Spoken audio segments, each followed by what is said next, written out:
Thank you, Mr. Chair, and good morning, committee members. I've covered Canadian housing and household credit trends on behalf of institutional investors for over a decade now. I previously testified before this committee in 2022 regarding housing's role in the cost of living crisis in Canada. And if I could, I'd just like to go back and quote from that testimony. Quote, part of the current housing crisis can be traced back to 2019. At that time, population growth in Canada hit nearly 600,000 in 1 year, in part due to a 200,000 increase in non-permanent residents. Allowing population growth at this level without consideration of the real-world constraints is a policy failure that cannot be repeated. End quote. Now, let me fast forward to today. According to Statistics Canada, Canada's population has grown by 1.2 million in the past year, of which an unprecedented 730,000 consisted of non-permanent residents, such as international students and temporary workers. I've included charts in my submission that I would encourage the members to review. Importantly, the non-permanent resident cohort has no caps and no targets set in Ottawa and is separate from the federal permanent resident target of 465,000 for 2023. I want to be crystal clear that my comments to follow should not be construed as criticism of immigration policies broadly or of Canada's permanent resident target, which I fully support. We need to be careful not to position this issue as a binary all or nothing issue. There's plenty of area for thoughtful discussion between zero and the current levels of growth, which have clearly had unintended consequences that we cannot ignore. So let's talk about those unintended consequences.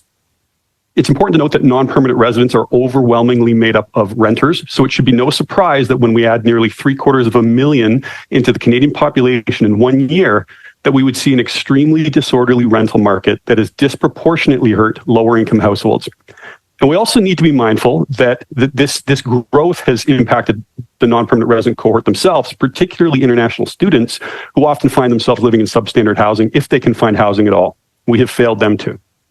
So according to CMHC, rental apartment vacancies had already fallen to 20-year lows late last year, while average rents in 2022 posted the largest annual increase since at least 1990. It is certainly worse today, and your constituents who have tried to find rental accommodations recently can attest to that.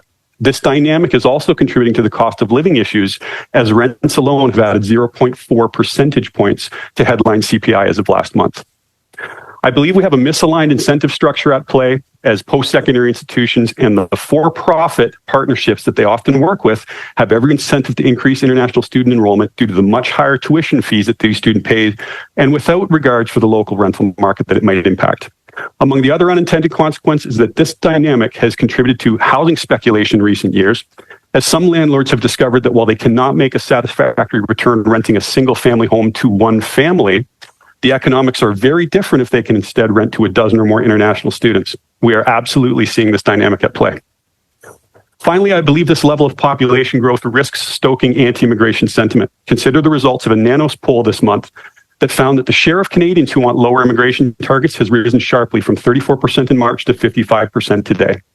Our ability and willingness as a country to attract and welcome the best and brightest from around the world has been our superpower. It would be a shame if Canadians became disillusioned and lost that vision due to the disruptive trends we're seeing today.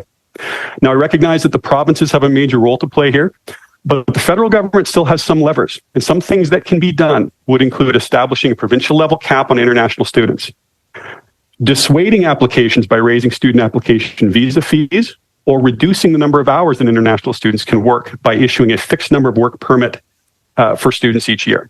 And finally, incentivizing new construction.